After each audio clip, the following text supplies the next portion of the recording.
mo ka kasanke mara ko uyake ko daga lenye ni mo min ko ba ka anti bali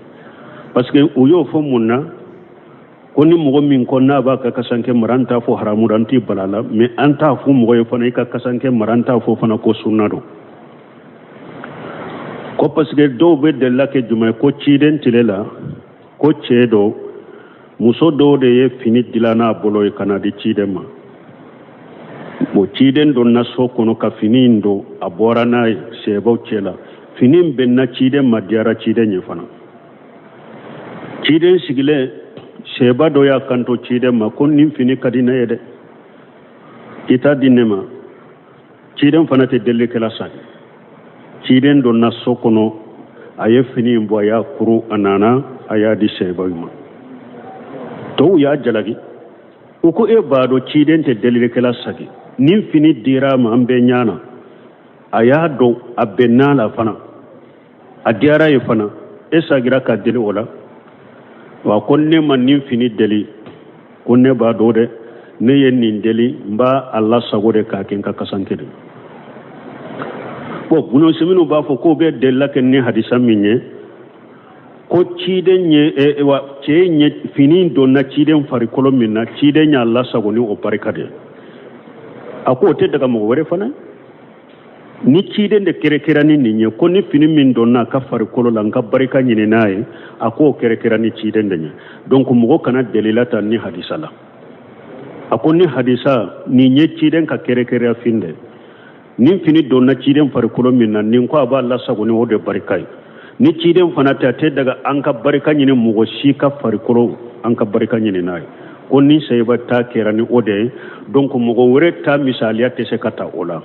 Sheikh ibn Usaymin rahimahullah alubaka ko minye ewa ika kasanke mara ko sunnate ko ni hadisa min fule ninye ciden ka kere fende ko sunnati ki kasanke mara mi anya fo chogo mi haidani nonu urehili nonu don ke ba worew o ba fo ko daga lendo ikake me mo kana jate de ko fasa manta bala ube sunnado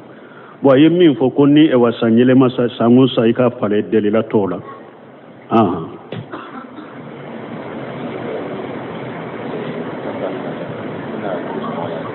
mani ube gani mani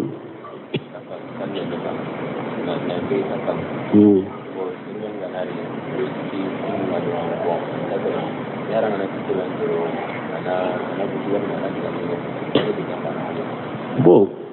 ko ulu be burusu kono minye safatile ko ni nana ni e jora bo ku iba sor mo tetile ni e ko min katile ko abe dimi aba toro oye almami munumbe oye ulu de kam masuliya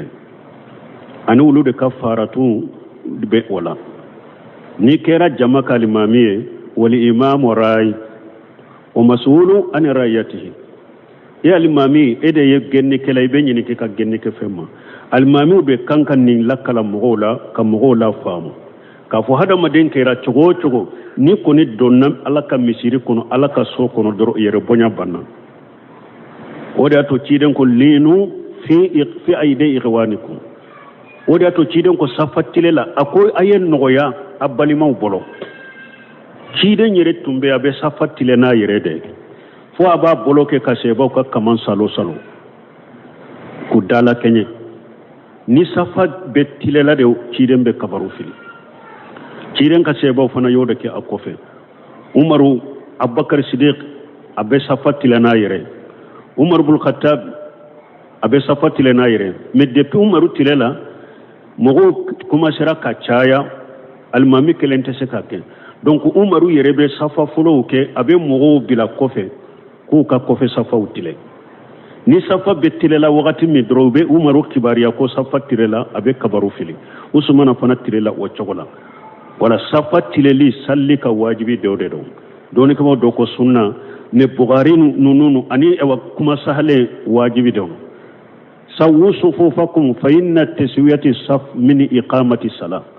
ayaka sallu tile akaru ayaka safa tile akaru safa tile salli joli min fora qur'ana kono ko waqimu salah safa tile ya dode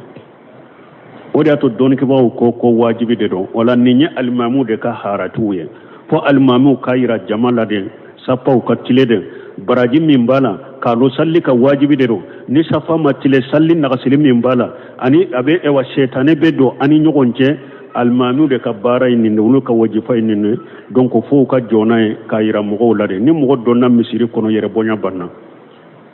ibe alaka nyamaru kande kono ibe alaka sariya de kono fo ka jeno ode bon ni eye mo sem fule misiri la ni enana ni min tilela na ya fo min ya tilela alhamdulillah ni min matile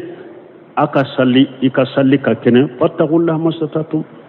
la yukallifu Allahu nafsa illa wusaha ala ko yesira lanya aka sheko damaira ala te mo bila fenna min setiye eye mo sem fulu de misiri kono ni ko min ka tile na tilela alhamdulillah ni ko min ka gere na gere la alhamdulillah na ma gere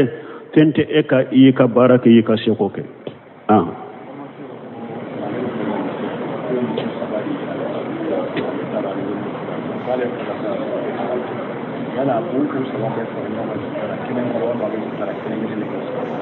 bon ko ale b'a fɛ dɔ ko ale b'a fɛ ka muso saba ale b'a fɛ ka muso furu muso de furu k'u ye saba de yira ale la bon yala a b'a kelen kelen istikhara kɛ ou bien istikhara kelen b'a ɲa dɔɔni kɛ b'a ko istikhara kelen b'a ma ni haju fula saba b'i bolo istikhara kelen b'a ɲa ni sallira i bɛ se ka muso in bɛ tɔgɔ fɔ i ka duwawu kɔnɔ ala ni ou bien ni nka hɛrɛ bɛ min na ninnu na i k'a latigɛ i ka nɔgɔya n ye nka hɛrɛ tɛ min bolo ninnu na i k'a bɔ n bolo i k'a k'i ma hɛrɛ in bɛ yɔrɔ yɔrɔ haju fula saba ani haju caman dɔɔni kɛbaa ko istikhara kelen bɛ se ka bɛn ɲa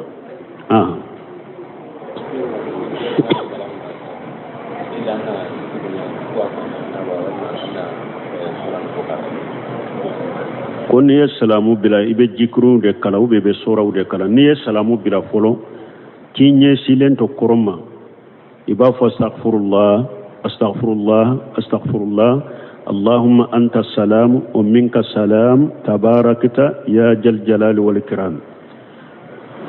allahumma la mani lima ta'ita wa la muti lima manita wa la yanfa jaddu jallu minka jaddi iben nin fo k'i ɲɛsilen to kɔrɔ ma ni ye nin fɔ o kɔfɛ i bɛ i sigi cogo yɛlɛma k'i ɲɛsi jama ma alimami alimami kɔfɛ mɔgɔ fana n'i ye salamu bila i fana bɛ nin fɔ o y'a sɔrɔ i bɛ sigi cogo yɛlɛma dɛ i ye salamu bila i bɛ sigi min na i bɛ sigi cogo yɛlɛma ni nin jikiru fɔra de i bɛ sigi cogo yɛlɛma Ummu Salamata ka hadisa la ko ale y'a jate minna ciden tun bɛ n'a ye salamu bila a b'a ɲɛsilen to kɔrɔ ma ka nin jikiru fɔ a tɛ yɛlɛma ka ɲɛsi sebaw ma parce que a tun dɔnna sebaw bolo ni ciden ye salamu bila n'a ma yɛlɛma ka ɲɛsi sebaw ma mɔgɔ si tɛ wuli ka bɔ i nɔ la bɛɛ bɛ sigi yɛrɛ ni ciden yɛlɛmana waati min dɛ min bɛ wuli i bɛ wuli parce que i b'a sɔrɔ wahaw dɔ jiginna kan ou bien ci dɔ b'a bolo a b'a fɛ k'a fɔ mɔgɔ tɛ wuli bon Ummu Salamata ko ale ma nin jate mina foyi ye ciden bɛ min kɛ ka ɲɛsilen to kɔrɔ ma n'a tɛ yɛlɛma kana sebaw ma ko ale y'a jate mina min ye dɔrɔn ciden bɛ nin kɛ pour musow ka bɔ ka taa u ni cɛw kana ɲagami sira la parce que ni ciden ye salamu kɔni bila dɔrɔn musow kɔni bɛ bɔ dɛ mais n'a ma nin jikiru fɔ ka ɲɛsi sebaw mɔgɔ kelen tɛ wuli ko ale ye nin jate mina ciden bɛ nin kɛ de pour musow ka bɔ ka taa sani cɛw ka bɔ u kana ɲagami sira la donc i ɲɛsilen kɔrɔ ma i bɛ nin jikiru fɔ ni yɛlɛmana ka bɔ kɔrɔ ma i b'a fɔ la ilaha illallah wahdahu la sharika lahu lahul mulku wa lahul hamdu wa la kulli shay'in qadir allahumma la mani lima ta'ita wa la muti lima manata wa la yafalu jaddu minka al jadd la ilaha illallah wa la na'budu illa iyyahu lahu ni'matu wa lahu al-fadlu wa lahu sana'u al-hasan la ilaha illallah mughlishina lahu ad-din wa law kariha al-kafirun ibn nunu fo ni nunu fo subhanallah bi sabani saba alhamdulillah bi sabani saba allahu akbar bi sabani saba ibe keme dafa la ilaha illallah donc ni ye nunu fo ni ye nin fo kaba wala de sura nunu kala lembena ni fardaw todo ayatul kursi ba kala ibe kuli saba kala fardaw tola mais ni fajiri de do donc ayatul kursi be kala kuli saba be kala saba saba ni futuru de do ayatul kursi be kala kuli saba imbe kala sinya saba saba bon futuru ni fajiri ba faraka fana la ilaha illallah wahdahu la sharika lahu lahul mulku wa lahul hamdu yuhyi wa yumiitu huwa ala kulli shay'in qadir sinyata futuri be ni fo sinyata fajiri ba fo sinyata bon aji karu yen nonunde o fo cogo nani bala nye folo min fo subhana bisabani saba alhamdulillah bisabani saba allahu akbar bisabani saba ibe kemet dafa la ilaha illallah wahdahu la sharika lahu lahul mulku wa lahul hamdu ala kulli shay'in qadir na kadiye fana subhanallahi bisaba ani saba alhamdulillah bisabani saba allahu akbar bisabani nani nye la hala fulanai la hala sabana subhanallahi ta alhamdulillah ta allahu akbar ta la hala nani na subhanallahi alhamdulillah wa la ilaha illallah wallahu akbar mugani duru ku fo nyogon fete mugani duru donc aji karu be fo ni la hala nani dola kelendela na kadi ni ibe se ko bo nyogon koro ni seyna yanni ke ni seyna don ko ko munna u bora nyogon koro te jon alaka hinna kata joma parce que iba suru dondo la itele alendo iba fe ka wuli jonna ibe se ka tanta info ka wuli kata ni tele alendo don min ni tabi bolo donc min ye bisa bani sabai min da falendo min ka jay bo fo mais ire way do nana ko subhanallah e wa bisa bani kele alhamdulillah bisa bani kele allahu akbar bisa bani kele don ko ma saba o ma sa si den bolo la hala nani de sabatira mais tani kelen kele ko ma sabati ci den bolo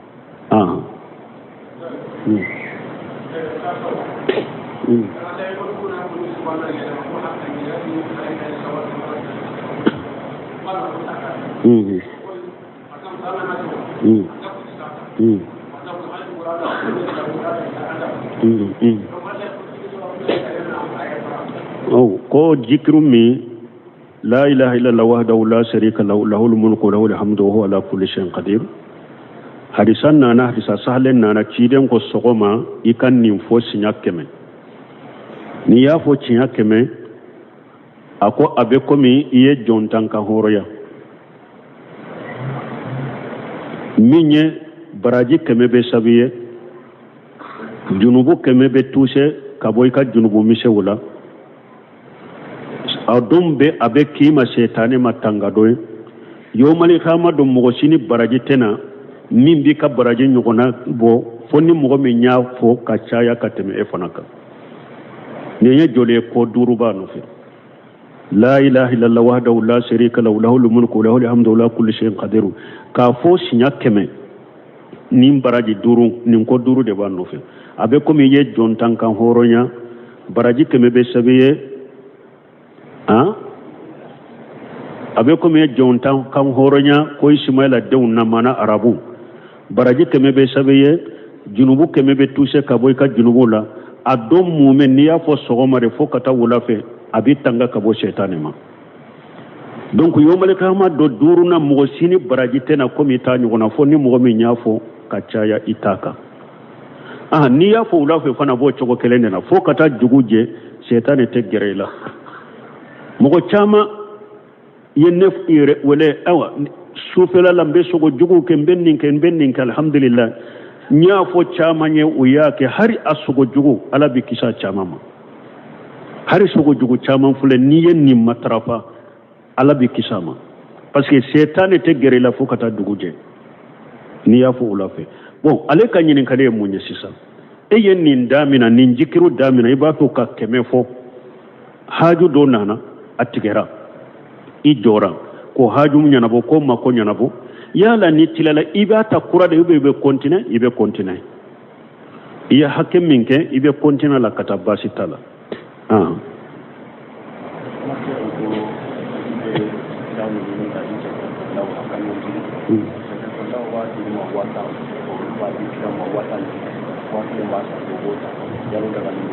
ko be munke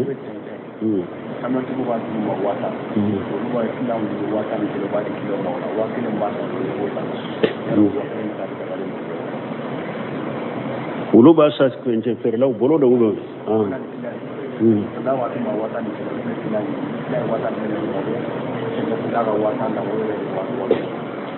ko doko chenchen ferla nu chenchen ferla nu ya sorobe camion fale uba afere uba di uluma wata kulu fana be kilian nyina uba fere kilian ma wata ne kele ko be chogodi donc wate daga e ka cencen wata e ka fere kilama ka soro i ka minate nin fora mais ni ye simisara de aw be ewa kiliyaw so jolaw ni cence tigu cede e be kiliyaw de sama kata cence tigu ma i b'a fo cence tigi de ne be na ni kiliyaw ye mais ni nana ni kiliyaw ye wata i be wa kelen di ma de ni i y'a fere n'a fere la kiliyama wata ne ta ye wa kelen i b'a di de i be wa kelen di ne ma de ni cence fere ale yɛrɛ jɛna ni nin ye ko nana ni kiliyaw ɲini ni kiliyaw ye sanni kɛ mobili n bɛ wa kelen di ma baasi tɛ nin na i ni cɛncɛntigi de bɛnna nin na ou bien n'i ko kiliyan de ma bon ne kɔni bɛ cɛncɛntigiw ɲini ye minnu bɛ na ni cɛncɛn ye i fɛ mais n t'a kɛ fu dɛ mobili kelen cɛncɛntigiw b'a di tan de i bɛ wa kelen di ne ma dɛ ne fana bɛ boli min kɛ ni mobilitigiw ni ɲɔgɔn cɛ ani bɛ weleli minnu kɛ pour cɛncɛn kana n'i ka cɛncɛn nana ne kɔni bɛ to ka kiliyanw yiri la k'a fɔ kamiyɔntigi ye ni cɛncɛn kan'i fɛ mais 1000 de ye cɛncɛn in ye mais ne yɛrɛ ta ye 1000 dɛ ne bɛ boli min kɛ ani ɲɔgɔn cɛ n'a sɔnna nin ma u b'a fɔ nin de ma simisara baasi tɛ nin minali la mais nin b'a di 1000 de e bɛ taa a fɛɛrɛ kiliyan ma kiliyan ɲana cɛncɛn yɛrɛ de ye 1000 ni kɛlɛ ja 1000 de don nin ɲɛ ka janfa de donc nin tɛ bɛn i ni cɛncɛntigi in ka bɛn 1000 in ale k'a di i ni kiliyan in ka bɛn a la k'a dɔn ko ale de b'a di baasi t'o la o y'i ka halala i bɛ boli ni taama min kɛ mais i kana taa a fɛɛrɛ ma ale ɲana 1000 de don ja e de bɛ 1000 fara kan o ye ka janfa de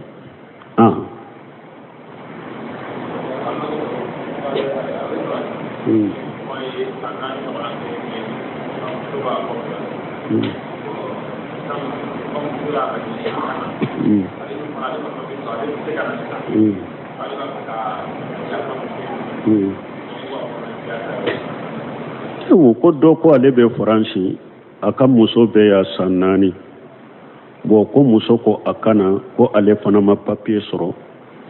ko ale b'a fɛ ka yafa muso ma an ka kɔnɔnajɛya k'a ye ayi nin yɔrɔ dilolen bɛ muso de ma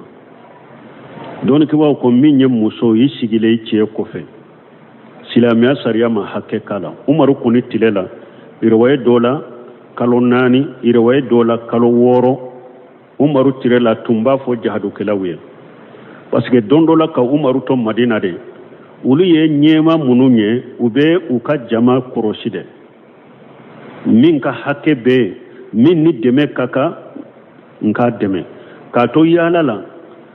sufɛla la n'a bɛ dugu lajɛ ka lahalaw lajɛ muso dɔ b'a ka so kɔnɔ ja umaru bɛ so kɔfɛ muso t'a dɔn muso b'a ka so kɔnɔ a b'a kɛ ka bayitu kɛ ka dɔnkili da ja a cɛ bɛ jahaduyɔrɔ la a b'a fɔ k'a fɔ ko ni ala ɲɛ siranya tɛ bin tun bɛ cɛ de dɔ ɲini min bɛ dila lamaga ni ɲɛ ni ala ka ala ɲɛ siranya tɛ nin dibi in kɔnɔ n bɛ cɛ de dɔ ɲini min bɛ ka dila ani ka li lamaga ni ɲɛ umaru ye nin mɛn dɔrɔn a ye ɲininkali kɛ muso in ka ko la u k'a cɛ bɛ jahaduyɔrɔ de la umaru y'a denmuso hafusata ɲininka a ko hafusata ma a ko yala muso kan ka hakɛ juman kɛ n'a bɛ sabali a cɛ kɔfɛ ni cɛ ko t'a la hafusata maloyara a ko umaru yɛrɛ e ɲɔgɔnna bɛ nin ɲininka a ko n b'a fɛ ka silamɛw ka kiiri dɔ de ɲini iriwaye dɔ la hafusata ko kalo 4 iriwaye dɔ la kalo 6 fɔra muso kɔni bɛ se ka sigi i cɛ kɔfɛ kalo 4 kalo 6 a ko n'o tɛmɛna a bɛ muɲi dɔ sabali dɔ bɔra sinon cɛ ko b'a la donc umaru y'a kɛ n'a bɛ kɛlɛbolo min ci a b'a fɔ ni aw ye kalo 6 ɲɔgɔnna kɛ aw bɛna mɔgɔ wɛrɛ b'a remplacer aw bɛna a ka musow ma mɔgɔ wɛrɛ bɛ aw remplacer umaru ye nin kɛ a ka tile la voilà donc ni muso min y'a a ka ko yira ni a ma fɛn yira silama ɲɛmaw la a ma kuma ale de ka hakɛ dɔn dɔnnikɛbaw ko hakɛ t'a la a kɛra san 10 a kɛra san 20 muso ni a cɛ de ka hakɛ dɔn ni muso ko ne ka cɛ taara nafolo ɲini min na a taara ɲini an bɛɛ de an n'an denw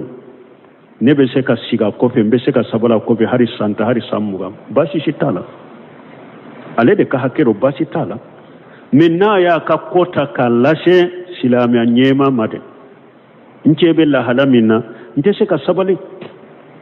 a kana ube a bɛ yɔrɔ min a k'i ladon ube a kana o de la ni silamɛya sariya bɛ silama ɲɛma bɛ kalo 6 di a cɛ ma a bɛ kalo 6 sarati di a cɛ ma i kana i k'i ka muso lase i yɛrɛ ma n'a sera kalo 6 in na ka jaabu di a nana ube a bɛ yɔrɔ min a ye muso lata kuma banna mais n'a mana suwa bɛ muso bolo n'a ko n bɛ muɲu ka sabari a bɛ sabari n'a ko n tɛ se ka sabari n bɛ n ka furu sa ka furu cɛ wɛrɛ ma b'a ka furu sa donc nin bɛ sagi ka taa muso n'a ka mɔgɔw de ma n'ale ko ale ma papier sɔrɔ a tɛ se ka na a bɛ sagi ka taa ka muso ka mɔgɔw de ni muso ko n bɛ se ka sabali a ko n bɛ muɲu alhamdulillah a bɛ sabali ni muso ko n tɛ se ka sabali n tɛ se ka muɲu a b'a labila furu bɛ sa a bɛ furu yɔrɔ wɛrɛ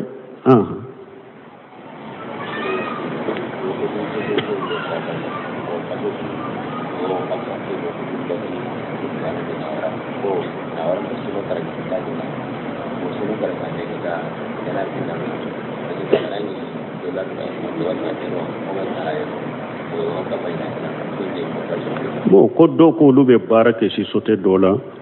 ko don o don kalo i ka kalo sara k'u bɛ dolari hakɛ dɔ tigɛ ka bɔ a la bon mais u b'a mara i ye de san 5 kɔfɛ olu bɛ baara k'a la n'o b'a d'i ma u bɛ dɔ fara a kan nin ye riba de nin ye de dɔrɔn u ye juru ɲini fɛ i bɛ juru don a la u bɛ baara kɛ n'a ye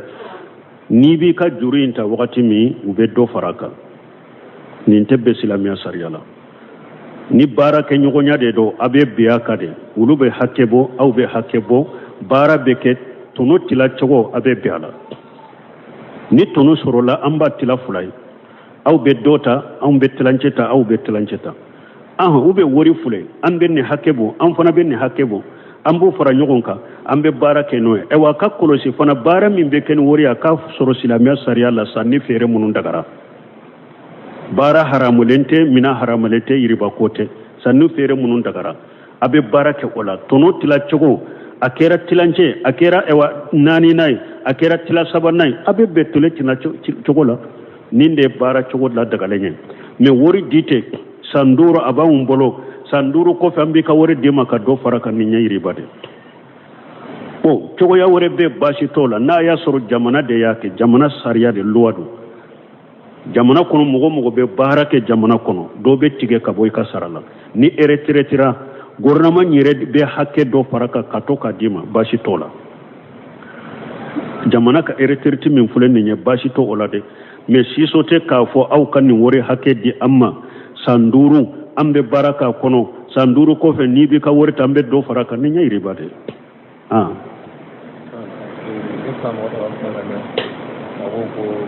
Kan ko ci mo wala mo ko na fara dino gan sala ade bita tuma la na ra ni mo na wa bo ya ko ci mo mo to ko e beri kama ko wa ko sulana ko la mo ci mo to ko e beri ko ci mo to ko ya ra ma de ko beri bo ni kuma in famu ko hadisan min na naftaraqati al yahud ala 71 firqa وافترقت النصارى على 72 فرقة وافترقت ستفترق أمتي على 73 فرقة كلهم في النار إلا واحدة قل من هم قالوا من هم يا رسول الله قيل من هم يا رسول الله قال هم على ما أنا عليه وصحابي وفي رواية الجماعة كيرنكو يهودا وفرافر الله jamakulu 70 ani kɛlɛ nasaraw farafara la jamakulu 70 ni 2 ale ka manton bɛna farafara jamakulu 70 ni 3 a bɛɛ bɛ tasuma kɔnɔ ni jamakulu kelen tɛ o ko jamakulu kelen ye juma 70 ni 3 a bɛɛ bɛ tasuma kɔnɔ ni kelen tɛ o ko kelen ye juma ye a k'olu ye mɔgɔ de ne ni ka sɛbaw bɛ min kan minnu b'o kan olu de kisibagaw ye o de y'a to ko ciden kan ko ahli sunnol jamaa la faham salafu salafiya o de y'a to ko salafu salihu ma ko firqatun najiya ko jama kisilen jama min don o kisira ka bɔ bidiya ma diɲɛ kɔnɔ lagara u bɛ kisi ka bɔ tasuma ma na cogo dɔ la humul jama ko olu de ye jama ye jɔn ye sebau tabinaw nunun be aqida ni tabulo ni tasira munun ka munun boka wore to ko jama bo ale kan yin kalibe yoromi ko doko ko sunna mo ba fo ko munun be ciden ka sunna ka ko la nyini toye ko la nyini ni ciden ko bi sabani bi wolon fula ani saba ko ciden kam manton be de yo oye mana le ba ke sisa mana jama kisile nye silamaw de munun be itasuma kono kafiru atigi yengalon tige parce que munun be bidia sirawula ulu be te sonni hadisan ko do ba la fu yerede parce que ni hadisa ka jugu bidia mugo mako jugu odi yato do ba la fu do ba ken nin chugun Allah ni ciden ko sa taftaragu ummati ala salasu wa sabina firqa ummatul ijaba parce que ciden kam manto ni ko ciden kam manto chogo ya fuladu ummatu da'wa wa ummatul ijabatu ummatu da'wa mana kafiri be jinya kono yahuda ni nasara jinya mugo be ye ciden kam manto de woleli kam manto ya na ciru man na bu wele kana dinama be ye ciden kam manto yahuda ni nasara ni kafiri ni jama be mugo be jinya kono woleli la be ciden kam manto ba fo ummatu da'wa ciden kam manto do yabbe mi ummatul ijaba munu nye ciden jabe silamau o ba fo de ma ummatul ijaba jama kulu munu nye ciden jabi nu donna silamiya kuno o ba fo ma ummatul ijaba donc hadisain kambe ummatul ijaba de ma hadisain kante ummatu dawa ma akante kafiru mare nimbe silama bi wolon fulani sabai bi wolon fulani fula be silama de kafiru tede silama udero munna parce que nous uluko ko kafiru bala yahuda utama fo nasara utama fo bo chogodi e ba fo ko bi sabani bi wolon fulani saba ko ye yahuda ni nasara ni kafiri be tuguni aw ye yahuda utafo de ko ulu farala ka ke bi wolon fulani kele ayen nasara utafo de ko ulu farala ka ke bi wolon fulani fula anana silama utafo donc ni nya ummatul ijaba ni nye silamaw de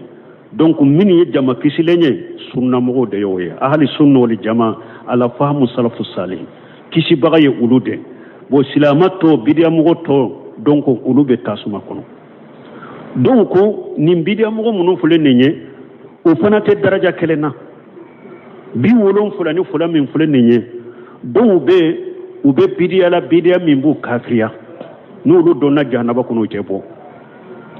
donc ube bidia min malabo silamiya kono bidia nye fasik ni kabaira junubu ye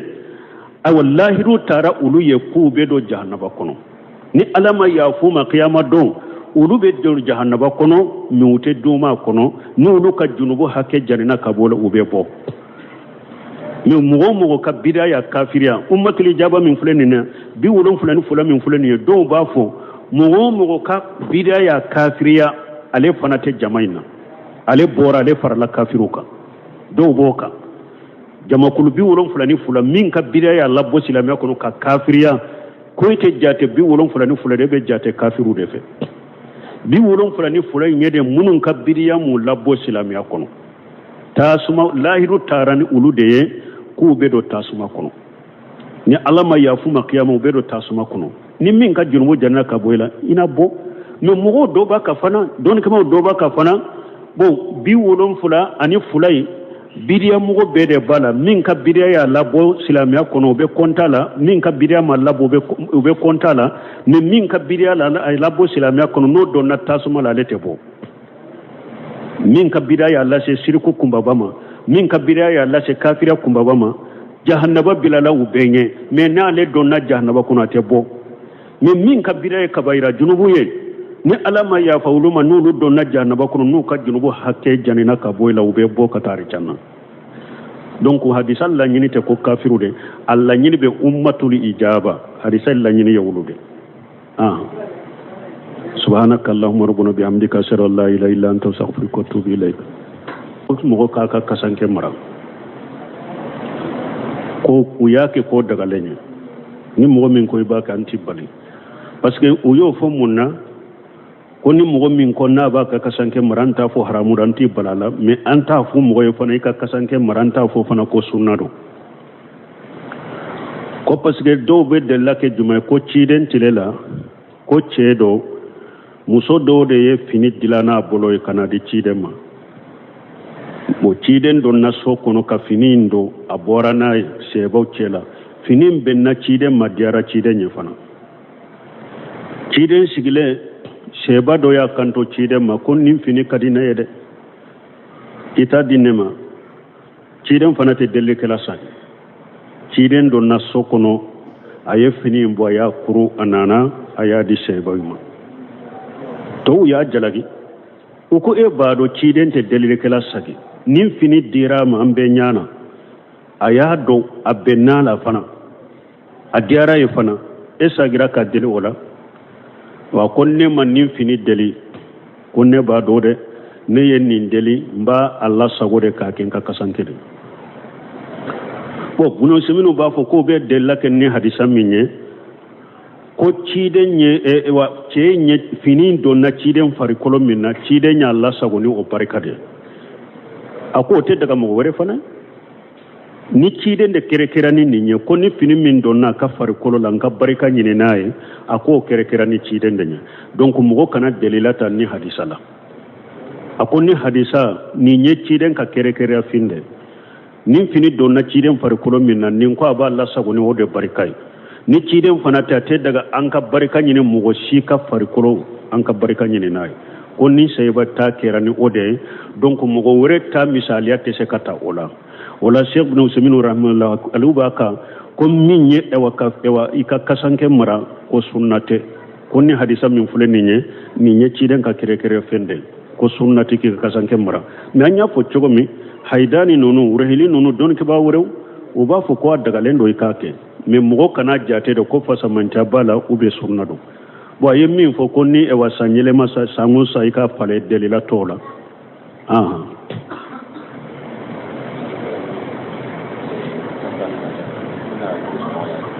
mani o bɛ ka ni mani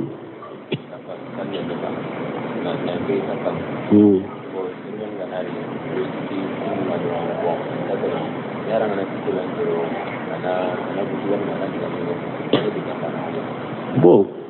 ko olu bɛ burusu kɔnɔ min ye safa tile ye ko n'i nana ni e jɔra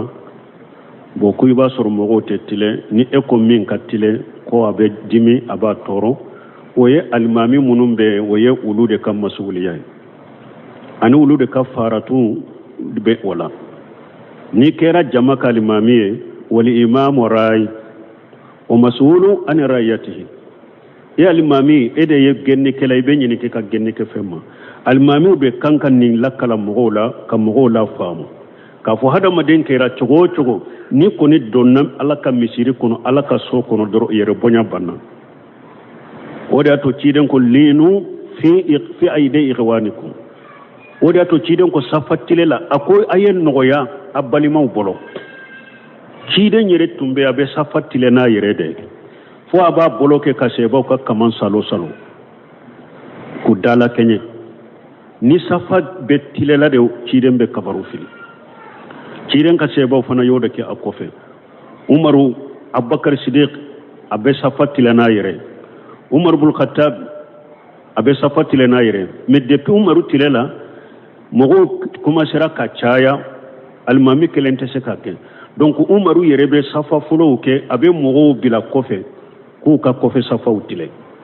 ni safa bɛ tile la wagati min dɔrɔn u bɛ Umaru kibariya ko safa tile la a bɛ kabaru fili Usmana fana tile la o cogo la wala safa tileli salli ka wajibi dɔ de don dɔnnikɛlaw dɔ ko sunna ne Bukhari nununu ani kuma sahale wajibi don